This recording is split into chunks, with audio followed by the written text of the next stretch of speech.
Good evening, folks. Thanks for coming in. You're all welcome. Hope everybody's well. Welcome to part two of our Exorcist House with our lovely Kat, who's part of our American team. Just before we start, I just want to say that we are very proud and happy to announce today that we're officially on board as Mr. Thomas Broad, who's the Pendle Witch blog. I forgot what it was called there. For those that watched the Forgotten Pendle, you'll probably remember Thomas. He's helped us out quite a wee bit. This guy is the kind of top man in Pendle.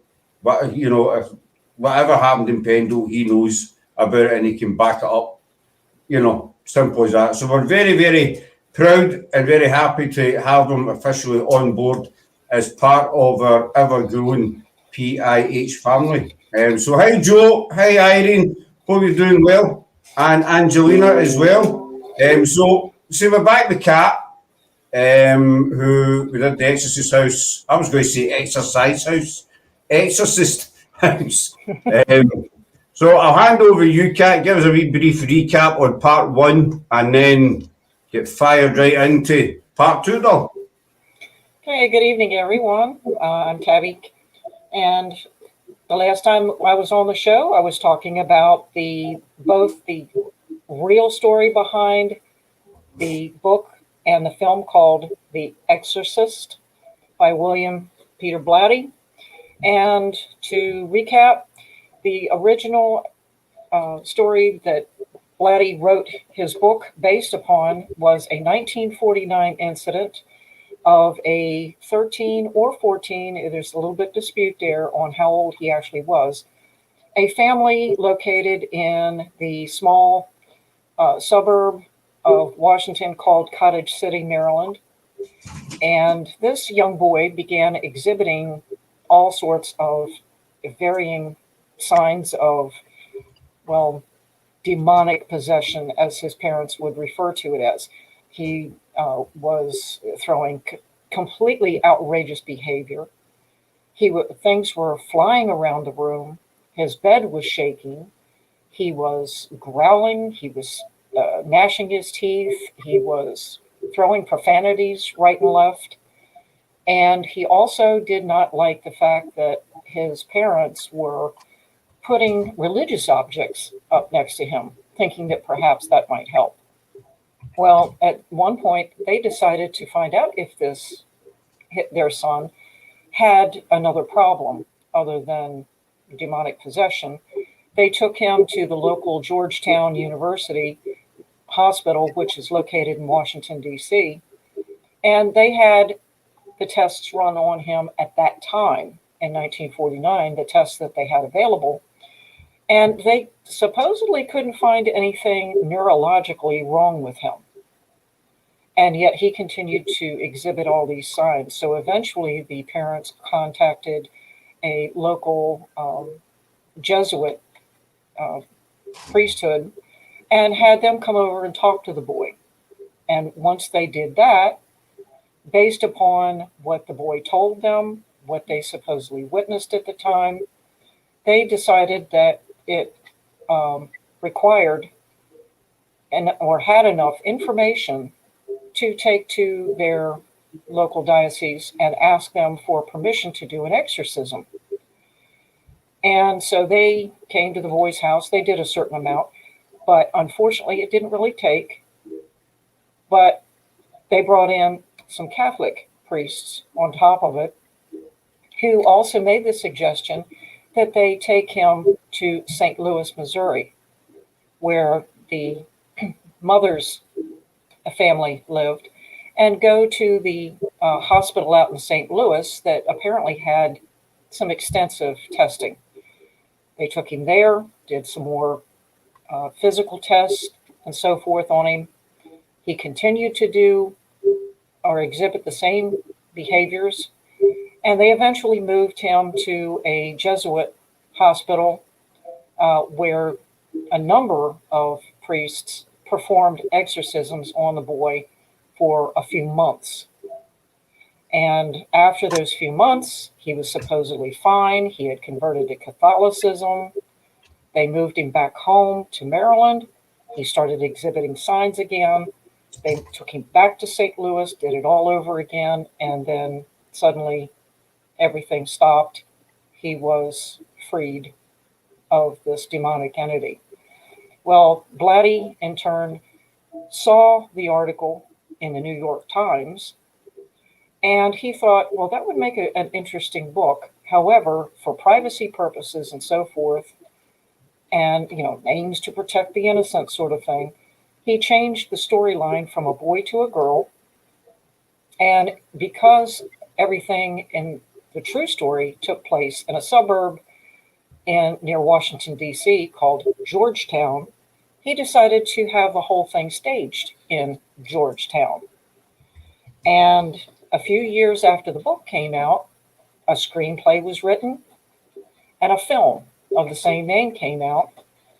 And it was probably one of the most horrific films that had come out in 1973 that you could possibly imagine.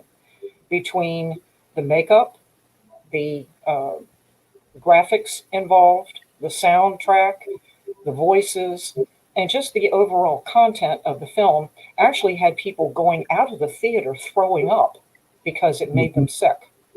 Or they went home feeling that, oh my God, I got to look under my bed now. I've got to check out the attic, to see things.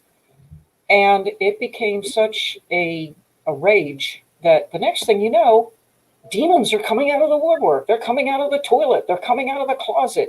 Anybody and everybody suddenly was finding demons everywhere. And it became such a phenomenon that it has continued to this day.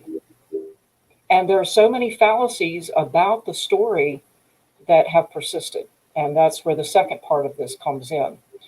I discussed in the first episode some of the fallacies about the true story, where a lot of people are, they will argue with you until the cows come home that it actually did happen in Georgetown. No, it happened in Maryland. They lived in Maryland. They took him to a hospital in Georgetown. When they moved to St. Louis for a brief time, it had nothing to do with the supposed letters coming up on the boy's chest that said Louis. They were actually advised to take the boy to St. Louis, to this hospital, and also to get him away from his neighborhood, get him away from the elements, get him away from the people that were constantly feeding into this, get him away. And once he got there, a lot of people seem to think that all of these exorcisms happened in the uncle's house in St. Louis. Mm-hmm. And that's not true. A few of them did, but the majority of them happened in the hospitals. And they were done with the supervision and with the guidance of the priests that were there.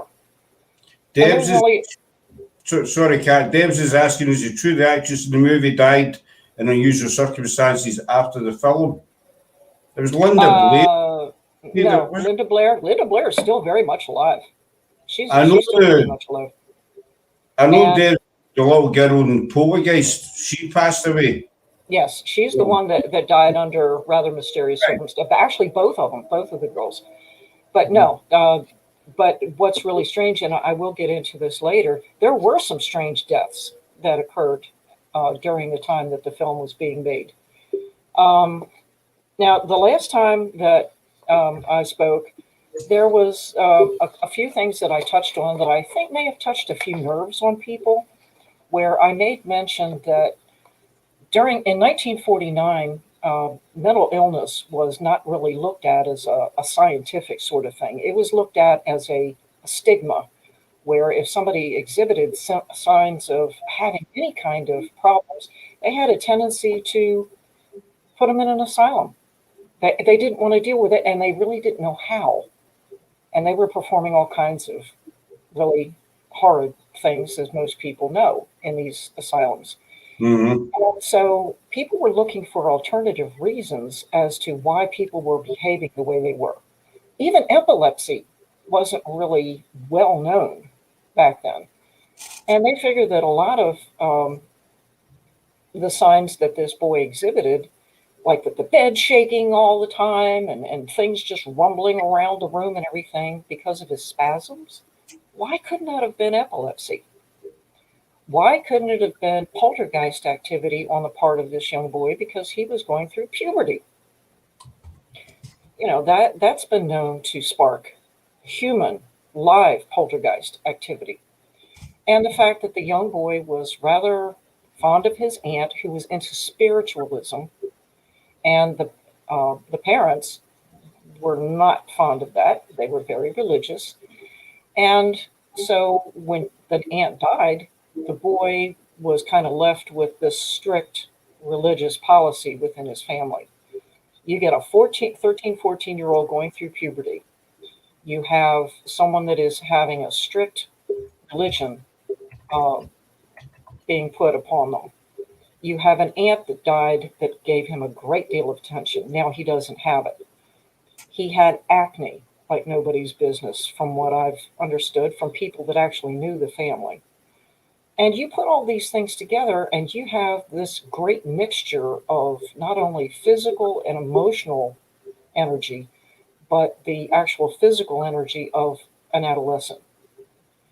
And there is a statement that I read not too awfully long ago by someone that said that, let me see. Oh, goodness. I really should put my glasses on. Yeah, I've got a lot of notes here, but as it turned out, there were a number of doctors and priests even back then that had told the parents straight up, look, before we even consider the possibility that it's demonic possession, you have to rule out all of these other things first. You have to look at all the other options, the other physical, psychological options before you do this. And whether it really happened, whether they did this and decided to go with the religious point of view, I don't know. But they did opt to go ahead and go with the exorcism. And it worked up to a point. But once they got him home or back to his uncle's house in St. Louis, he was fine. But then all of a sudden he started acting up and they had to take him back to the hospital again and do another exorcism. And then they took him back to Maryland. And, when he was fine, he got back to Maryland. Suddenly he started acting up again. And they had to take him back to St. Louis. So you have to look at all of those things together. Yeah, Joe's saying she likes the fact that you're giving both sides, scientific and the paranormal side of it. Yeah. And in 1949, there was still an awful lot of spiritualism that was going around. However, it was kind of frowned on. Most people didn't really want to look at it. You look at, palm readers and tarot card readers and oracle readers that are on every corner and everything, wanting to charge you all this amount because, they're wearing long flowing dresses with beads and everything. Not to say that a lot of them are legit.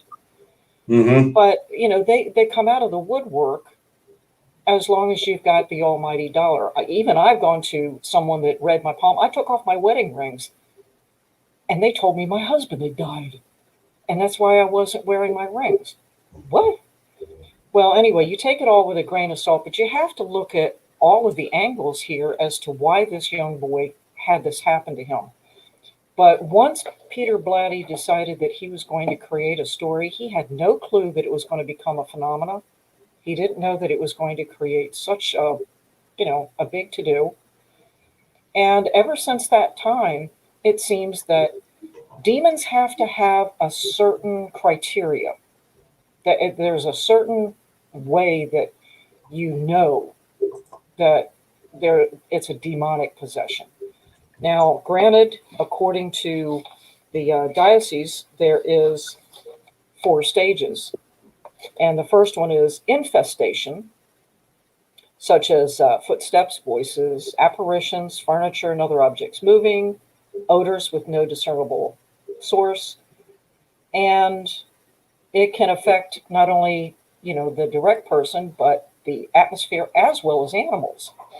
Now, that's one of the things that these priests did when they looked at the boy. Was there any kind of manifestation? Now, from what I read, the parents didn't hear any footsteps. The parents didn't hear any scratching. The parents didn't see things moving around. They took the boy's word for it. They didn't see or experience any of these manifestations. They took his word for it.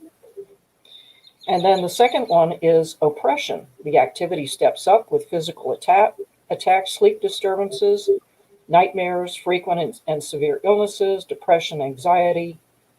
And I said, while these things happen in the normal course of life, all of them happening all at once or in rapid succession could be a sign of demonic presence. Well, nowadays we can take someone that has all of these things that are going on, and they can be diagnosed with schizophrenia, bipolar, anxiety, PTSD, and what used to be commonly known as multiple personality, which is dissociative personality disorder now.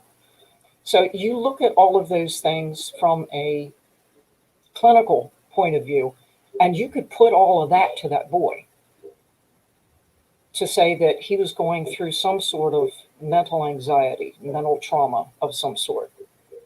And then you have the possession part of it.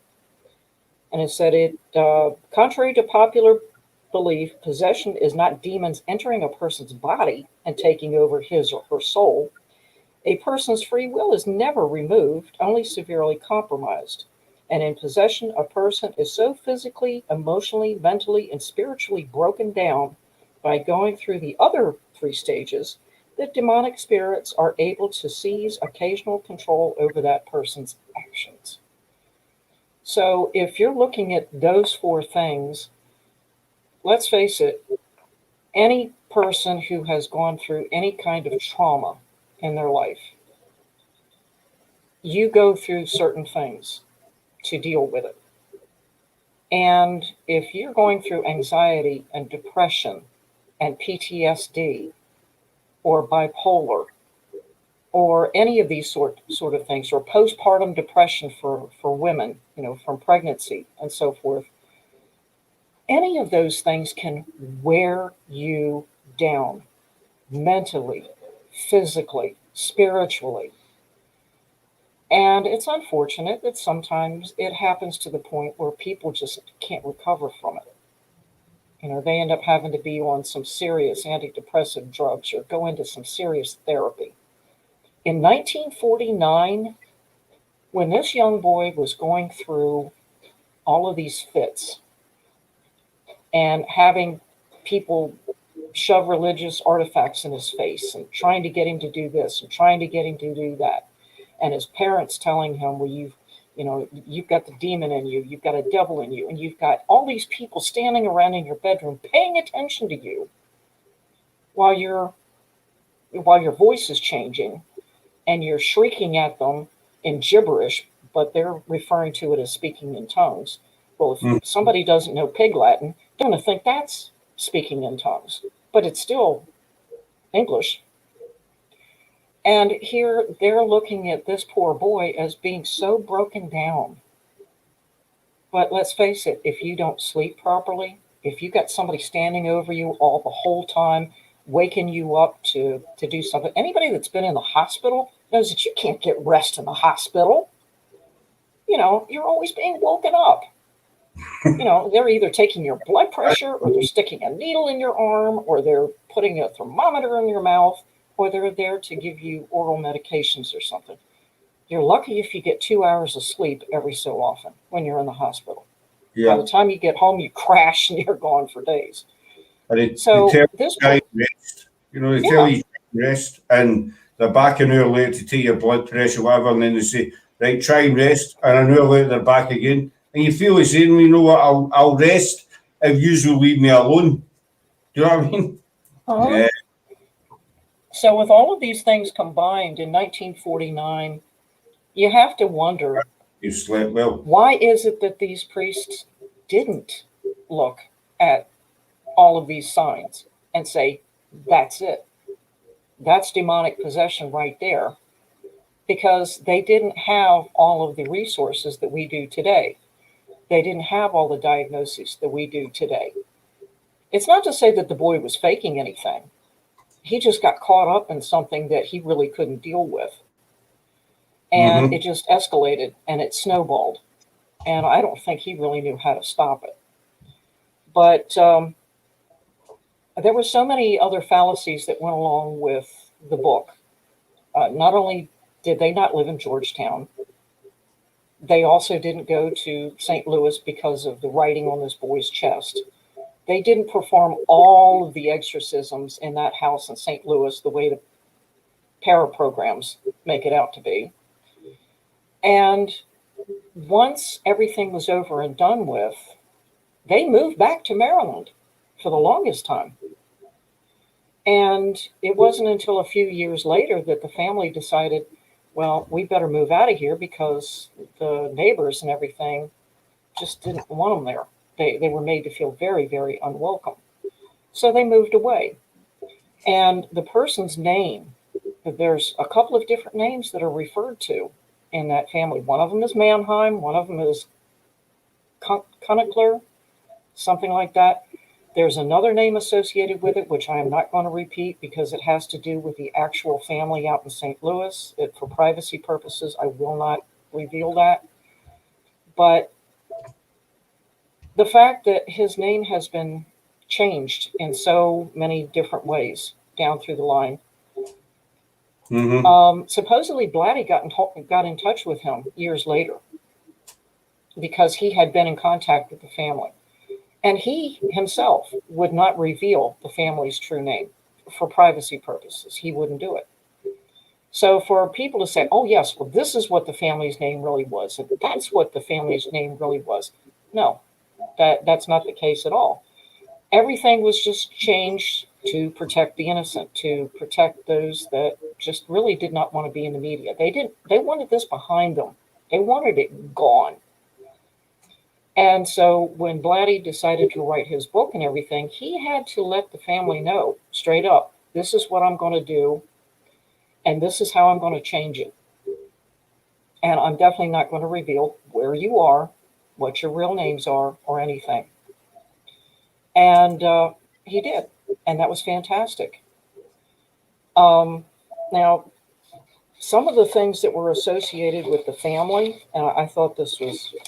Oh, wait a minute. Before I do anything else, I found an article that was really very, very interesting, that it seems in 2018, the current Pope Francis, he decided that he was going to create an exorcism course. He thought it would be a good thing for priests or anyone within the clergy that had the wherewithal to learn, because only certain priests, in the hierarchy and everything, are allowed to perform the actual ritual of exorcism, which is designated and outlined in, the rites of exorcism. But he decided to create this course where over 250 different priests and different clergymen from 50 different countries came to take these courses. And they were given not only the criteria for what would be considered demonic possession, but they also had to learn the actual scientific reasons behind possible demonic possession. The clinical reasons, the physical reasons, the mental, and so forth, based upon the current findings of the medical profession and the psychiatry profession and so forth. And they had to know all of these things. So instead of being a tiny little box about this big by this big that says these are the things that you've got to look for as a basis for a demonic possession, it ended up being this big. Huge. So they had to go down this checklist instead of this one. And as it turns out, and I was really kind of shocked, the rites of exorcism had not been changed at all since 1612. They were only changed in 1999. 1612. Okay, that's the year of the Pendle Witches, you know. Yeah. So the rites or the means to perform an exorcism, the reasons for an exorcism. But strangely enough, even back then, there was a tiny little caveat under there that says, rule out other possibilities. Now, they didn't know what else to rule out, but they just said, rule out all these other possibilities, even back in the 1600s. But by 1999, that list had gotten bigger and bigger. But in 2018, when the Pope decided to create these classes and everything, there was one priest that came out and said, you know, I think part of the problem that we have, the reason that there are so many cases of demonic activity, you know, people calling up their local churches and dioceses and everything, saying, we want you to come check out this person because we think, you know, it's possessed, is that, according to him, he said that Christianity was on the decline. And because Christianity was on the decline, people were backsliding into superstition because they were uneducated about the truths. They were relying too much on, you know, old superstitions and so forth, instead of looking at, you know, alternative ways of thinking. Yeah.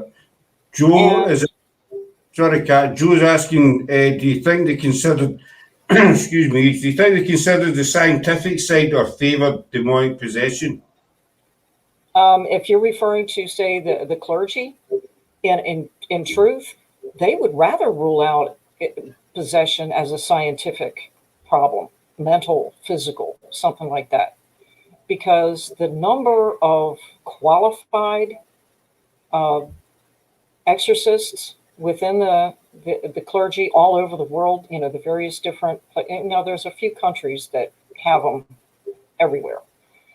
But in the basic Christian religion and so forth, from what I understand, from what I read, there's only something like 10 qualified clergy that are allowed to perform exorcisms through the church.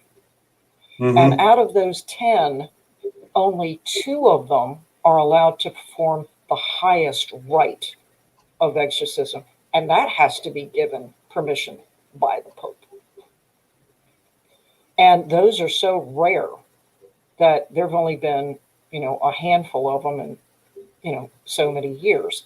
The rest of them are on the discretion of that particular diocese or that particular church. It's, you know, however they see fit. But it was rather interesting that I thought, well, okay, well, this gentleman is blaming it on the decline of Christianity. Whether or not that's the truth, I don't know. That was his opinion. But in essence, what he's kind of turning around and saying is, hey, get back to the church, people. Get back to God. You know, stop looking at all the, you know, paranormal stuff out there. Stop looking at demons behind every door. You know, stop opening up your toilet lid and insisting that something's staring at you from the toilet bowl because there's some crud in there. You know, that sort of thing. It's pretty much what he was saying. And I think that's what the clergy in general, according to the things I've read, are pretty much of the same opinion. Stop looking for demons. Stop expecting demons to show up. Stop looking at everything as a demon. Rule out everything first. Yeah, I totally agree. I mean, I think, it's just my opinion. Again, as I always say in the lives, it's just my opinion. I might be wrong, might be right. But I think too many people jump on the demon word too quick. You know, if you get somebody who's maybe something going on in their house, it's negative, whatever, it's a demon. It's got to be a demon. And then they get, you know, people out and the people, there's definitely a demon here. When it's not really a demon. You know, It could be a negative energy, not necessarily a demon, but I think the word is used too quickly and too often. Before, as you say, Kat, before the other avenues are all looked down, explored. Yeah, I think so.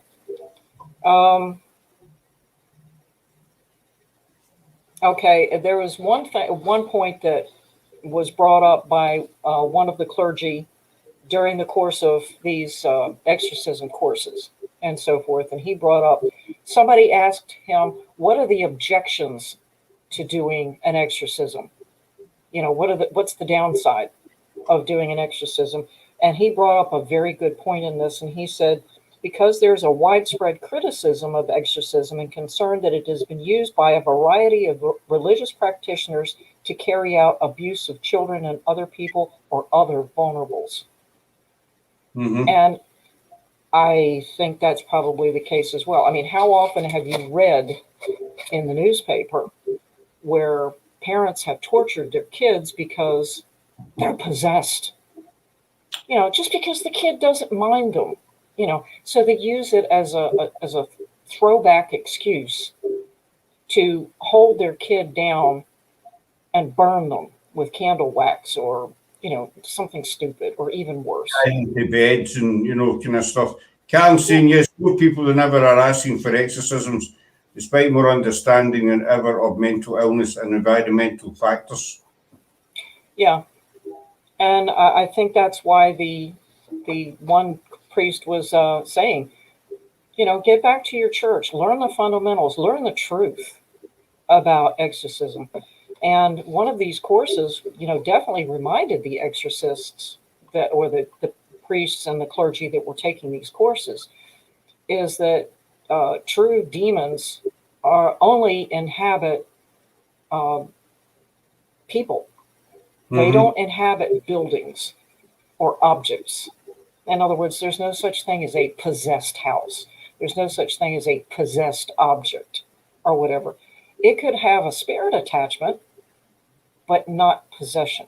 It's not the same thing. So the term possession is used so badly back and forth. You see, I've always been under the impression, a demon, its sole purpose is to cause as much misery, harm, damage as possible, and to try and gain entry in a physical body into, our world, basically. So, I mean, what good does it do a demon to possess a house? As you say, Kat, there's no end result for it, No. No. If that makes sense, Yeah, exactly. And, the only real and true purpose, like the one 4 stages and everything, it says in order to wear the person down, and I always found it interesting that people who claim that their children are possessed by demons, it's kind of unusual because you got to figure that kids are going to be kids and kids are going to be brats sometimes. They're going to be little holy terrors. Mm-hmm. They're going to be unruly. They're going to throw hissy fits. They're going to throw temper tantrums and everything. It doesn't mean that they're inhabited by a demon. It just means that they're going through a pretty bad phase. By the time you get to be a teenager and you hope that they've been taught right from wrong, that sort of thing, then suddenly they start making their own conscious choices as to whether to do right, to do wrong, to do bad things, to do good things. And for somebody to say, well, it's got to be a demon that's causing them to do this. No, it's a choice. The demon doesn't want to take you over, according to most everything that I've seen and read. That's not their purpose. Their purpose is to cause chaos. And that is simply to feed off of the chaos that surrounds the family or the person that they're doing it to. It's like they're sitting back and laughing about it. Yeah, and once they've gotten their satisfaction, once they've gotten their kicks, they leave. That sort of thing. And the fun. Joe's asking, is it not, Kat, is it not as it needs a living spirit to manifest itself to draw energies? Yes, and that's exactly what all of the various different sects of religion are saying, that a demon does need that energy. It's just like going on a paranormal investigation and you're telling the spirits, in order to manifest, whether it's by voice or you want to show yourself or something, either draw your energy from me. I fully give you permission to, take some of my energy, or better yet, just, draw the energy out of the batteries, out of the cameras, out of the voice Drain the recorder. camera, drain Yeah, the torches, but come. yeah, Samson, I think people are more likely to blame this. yeah, I think he's talking to demons. From my experience, Baptists don't believe in paranormal. yeah. Um, I personally had an experience with someone of that nature that, unfortunately, this person found out through another coworker that, hey, she can talk to ghosts, not spirits, not the dead, not those that have passed. She can talk to ghosts. And the next thing I know, this person came up to me and she got right up in my face and she says, "Don't you know that power comes from the devil? Only the devil can talk to spirits. Only the devil can do this." I'm like, ugh. mhm. Oh, wait a minute, lady. Sorry, you've got your beliefs, I've got mine. Don't get up in my face and try to, you know, exercise me. That's not going to happen. You know, you leave people to their beliefs. If they want to believe it, they believe it. If they don't, they don't. You can't force somebody to believe something that is not something ingrained inside you. Everybody's got their own beliefs, and I mean, a lot of church people want to believe that even paranormal investigators are demonic Satan worshippers. Whatever term you want to give it. They believe that we're all evil in some form, or Okay, and I'm possessed by the spirit of a cat. There we go. possibly could be. It could be cat. Yeah.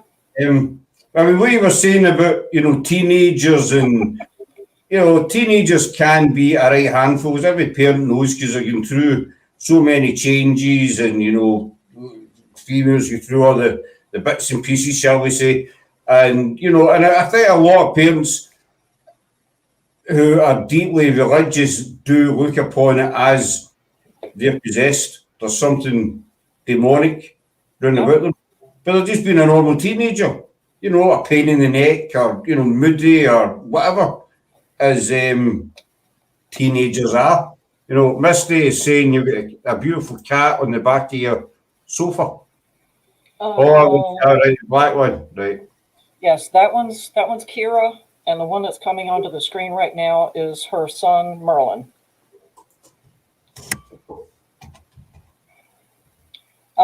Yes, I think an awful lot of people were brought up with the stigma that anybody that sees spirits, talks to spirits, can communicate with the spirits, that there might be a tinge something off about it. Well, I kind of agree with that to some extent, but I don't necessarily think that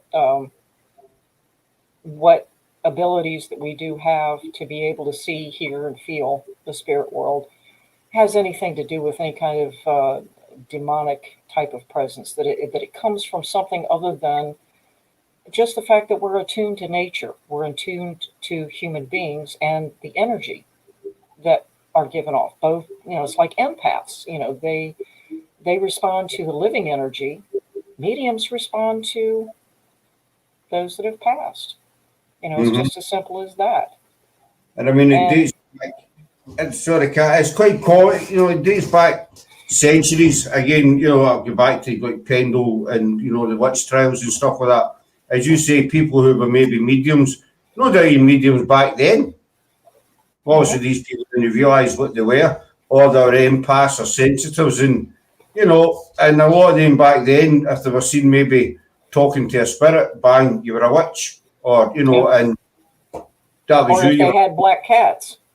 A black cat, yep. So, it's not just recently, it dates back hundreds of years, this one common belief. But I feel it's always been in the background, it's always just rode along through the centuries in the back, this belief, if you're no normal, if you don't fit in, there's something evil about you, something demonic, Exactly. Just my point of view, that's all. Yeah. Misty Cat saying a lot of it's Hollywood's fault. I would tend to agree with that. Oh, yeah. Because I've watched so many horror films in my life, and they do give you this impression, like Ouija boards and everything else. So I would agree with you there, Misty. A lot of it has to do with Hollywood and how they portray evil and devils and everything else. Sorry, carry on, Kat. No, it's okay. As a matter of fact, you were talking about Ouija boards. According to the original story of The Exorcist, the young boy, and what is also portrayed in the book and the film, is that they all had dealings on a spirit board, Ouija board, whatever. And that supposedly brought the demon into their lives through the spirit board. I personally know someone that collects Ouija boards. And I mean, of all sorts, ancient, old ones, very vintage ones, newer ones, all kinds of strange designs and everything. And this person actually uses them. And he's also an ordained minister. And he knows how to use them. He knows that they're not used to bring demons into the world. They can be used for fun, which is exactly what they were created for. Right. But the whole thing has to do with intent. It's even like using dowsing rods or a pendulum or anything like that. If you're trying to contact the spirit world, you have to know how to open it. You have to know how to close it. And so people that have this idea that using a Ouija board is immediately going to open a demonic world, that's not true. That's not true at all. You might not know what will come through. It could be, Uncle Billy Bob Thornton, that sort of thing. Who knows who you bring through? But you really should know how to close it too. It's like when you go on an investigation. For me, the first thing that I tell the spirits, don't follow me home. You stay right here. And there's a couple of times when they've tried to follow me, and the first thing I've told you is, don't even think about trying to follow me home. Because if you do, if I can't find a way to send you back, I know people that can. Believe me. They're like, oh, never mind. I'll stay put. You just have to lay down the law. The whole thing just comes down to that. But when it comes to demons and so forth, like it was pointed out, Hollywood has just blown everything so out of proportion. But they've been doing that for, decades. Decades. Yeah, the Wolfman, Frankenstein, the Mummy, the Creature from the Black Lagoon.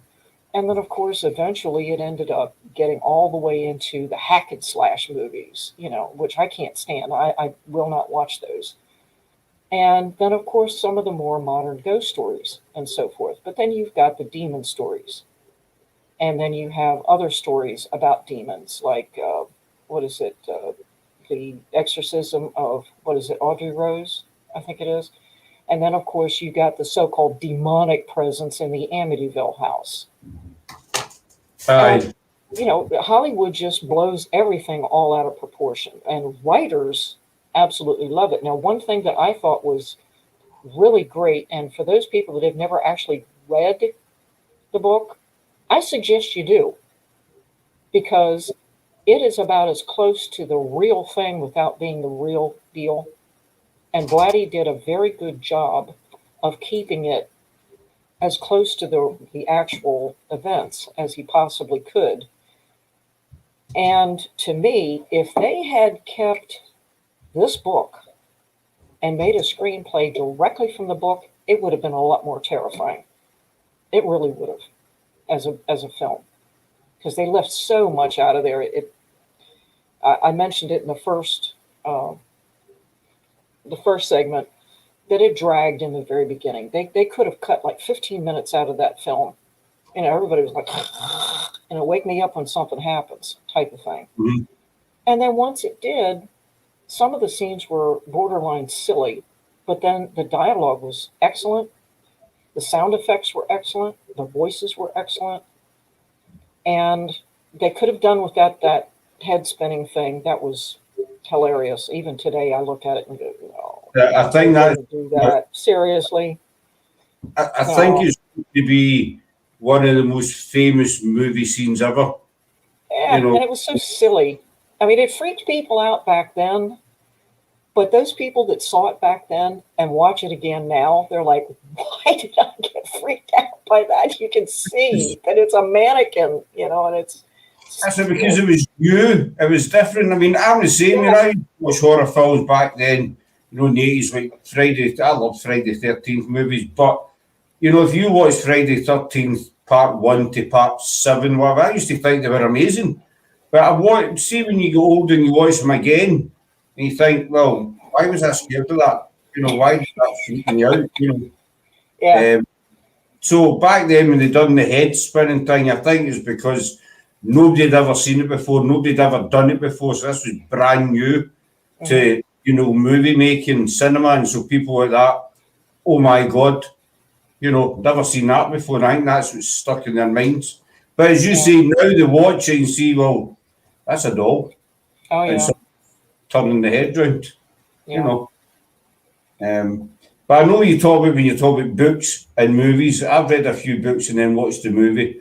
And sometimes the movie just does not do the book, any justice. No, a very good example are all of Stephen King's novels.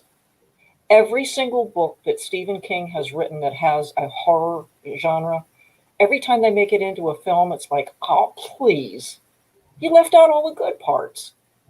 All the things that really made those books scary, they left it out. Or by the time it got made into a film, you're sitting there scratching your head thinking, well, those people that have never read the book, how are they going to figure out this? Because they left out this little conversation or this little inference in the film that you're like, the audience is not going to pick up on, but the people that read the book did.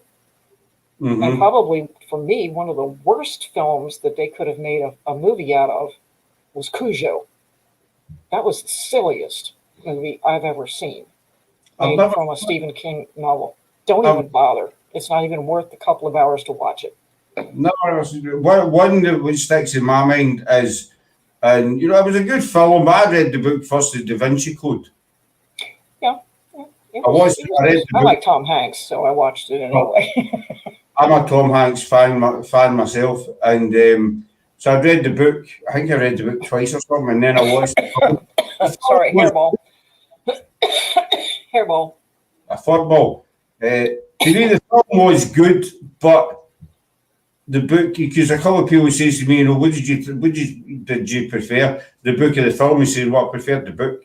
I think Tom Hanks is an amazing actor, but I still preferred the book to the film. And Misty was just going to agree with you about Stephen King. Yeah. And the Langoliers is quite true to the story. That was freaky. That was a definite psychological thing. Ugh, that was weird. That was a good one. But as far as the Exorcist film was concerned, right in the very beginning of this show, someone mentioned about someone dying, which no, it wasn't the main character in The Exorcist. The two main female characters, young girls in Poltergeist, they passed away very young and almost mysteriously. But what was interesting is that there were some really weird things that happened on the set of The Exorcist. Now, every film has problems. They have lighting problems, they have weather problems, they have staff problems, that sort of thing. And so that much of it, you're kind of used to. But yet, The Exorcist, it had some very interesting things. The first one was that the first original set of the film caught on fire. And everything on the set, except for the room where the exorcism took place, the young girl's room, that was the only place that didn't burn. And it says, due to the unexpected fire, the shooting of the film was delayed by almost 6 weeks. Right. Now, I don't know how much of that is true. I haven't found anything to substantiate it. This was just simply something that was stated that happened on the set. Now, the next one was Ellen Burstin, who played the mother. It says, while shooting one of the scenes in the film, Ellen got severely injured due to a random malfunctioning of her harness. It's like when she was being thrown around the room. In that scene, she got pulled too quickly and landed herself on the what? I don't know what that word is, but I think it really should be the floor. With a great impact, which caused a permanent spinal injury. The screech that you hear her make in that scene is genuinely pure and real, pure pain and real. Yeah, I think it was when the door slammed and she got thrown across the room, and then the dresser came at her. It blocked the door, and then it came at her. Two of the actors, one, it was actually Dent, the little short British actor or director that Reagan threw out the window. He actually died along with another actor. It says the two actors were scripted to die in the film, also died in real life during the production stage of the film. Apart from that, 7 other people associated with the cast and members of the crew died due to natural or unexplained causes before the release of the film entirely. Now, to me, that sounds a little bit like the Curse of King Tut, where anybody and everybody that died had something to do with King Tut. But it is kind of interesting that one of the people, the actor that died, that got thrown down the stairs with his head turned around, died during the production of the film. Now, Jason Miller, the gentleman who played the Jesuit priest that helped Father Merrin to perform the exorcism, he said, Jason Miller, who played Father Karras in the film, before anybody knew that the production was going on, because most of it was filmed out in Hollywood, there was only a few scenes here and there that were actually filmed in Georgetown itself. Even the interior of the house that you see in the film was not the house in Georgetown at all. It was out in Hollywood somewhere. But it said he was approached by a real priest on the street, and the priest came over to him, gave him a medallion, and said to him, reveal the devil for the trickster that he is, and he will seek retribution against you, or he would even try to stop what you are trying to do to unmask him. And he was just walking down the street, and this priest walked up to him. Again, I don't know how true that is. This was relayed by the actor Jason Miller to people where he said this happened to him. And Jason Miller wasn't a well-known actor. You wouldn't have recognized him on the street. So how would this priest have known who he was? Okay, then Linda Blair. It said her character in the film was absolutely intense, and she had to be in that frame of mind to portray that character at all times. And all of that got to her so much that it was rumored that she started having nervous breakdowns while filming. Oh, hey, I can see that. I mean, such a young girl having to go through, being flung back and forth and having to go through such horrific things of, the crucifix scene and, hitting people and, having to go through all that horrible makeup for hours at a time, to transform her. Aye. Nowadays, the child acting laws, no, they won't do it. It's done by CGI now. But obviously back then, There was or they've got stand-ins, you know, there wearing the was makeup. Yeah. uh, She also had a severe back problem during that scene where she was being flung up and down on the mattress and everything. She was actually on a pivot and everything, and she was actually being thrown back and forth. It actually pushed her spine out of whack, and she had problems with her back for many, many years after that. And it said the first time the film was screened, in other words, when it was being shown in Rome, it was at a theater located between two churches. On the day of the screening, there was a torrential rain and a lightning storm in the background that was brewing in the background that created a very unusual and haunting effect. And one of the 400-year-old crosses near the church was struck by lightning, and it fell right in the middle of the piazza. Again, I don't know how true that was, but it sounds pretty good on paper. So it just made the whole business of the film, the filming, the after filming, the showings, you know, anything and everything you could possibly think of. It just came back in one big rush and just fed into the idea that, oh, the devil just didn't want this being shown. And I have to kind of do a little bit of a footnote here before we end up going off the air. I have been having problem with my feed, as you well know, and anybody that's been viewing in. yeah. My husband and I had to get new phones. We had to get a new phone service. And believe me, it really did help. But in the meantime, trying to do additional research for tonight's episode, I got online and I pulled up my Microsoft Office so that I could look things up on the internet and then cut and paste so that I could have everything on paper. Well, I'm right in the middle of everything.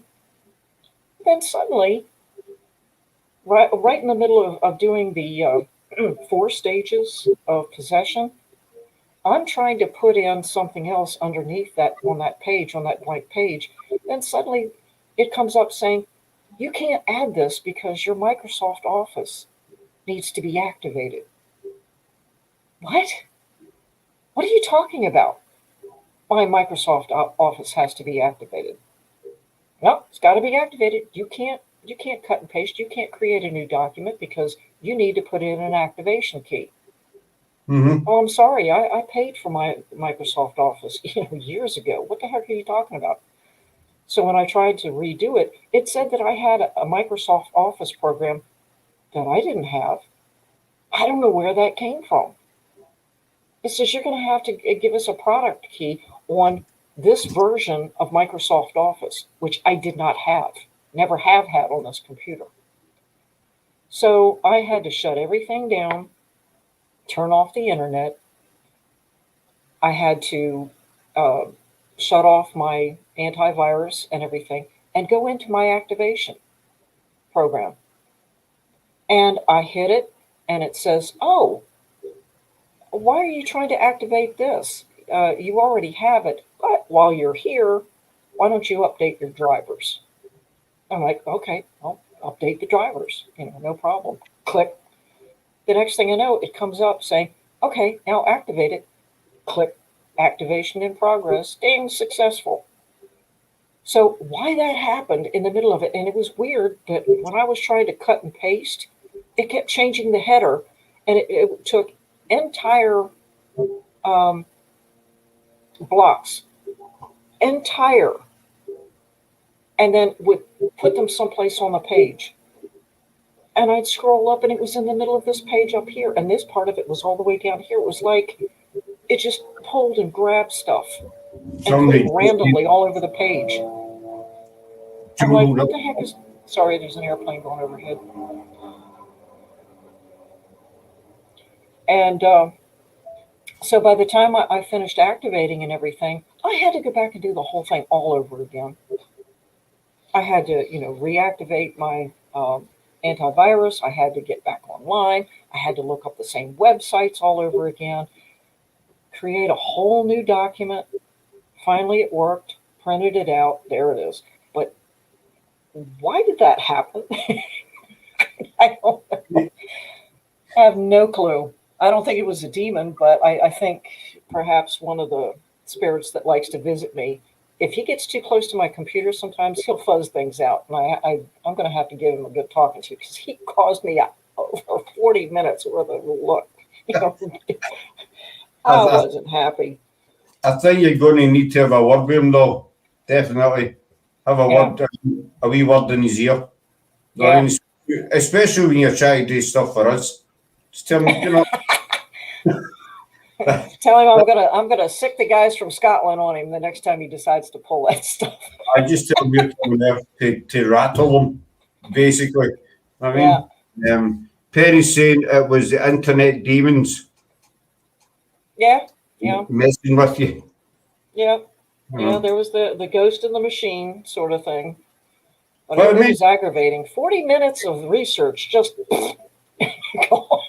Like, wow, I'm doing stuff on demonic possession and all of my research is gone.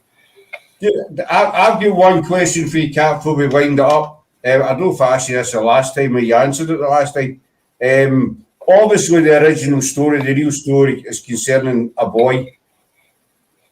You know, but in the film they used a girl. Do you know why they switched characters? You know, why did they not make it a boy in the actual film and try and stay closer to? According to Blatty, everybody that he spoke with thought it would be better to use a young girl and an even younger girl than the actual boy because of the innocence factor. Right. You know, to make it more horrific rather than using a 14-year-old getting ready to turn into a teenager sort of thing. Use a more innocent young girl. Mm-hmm.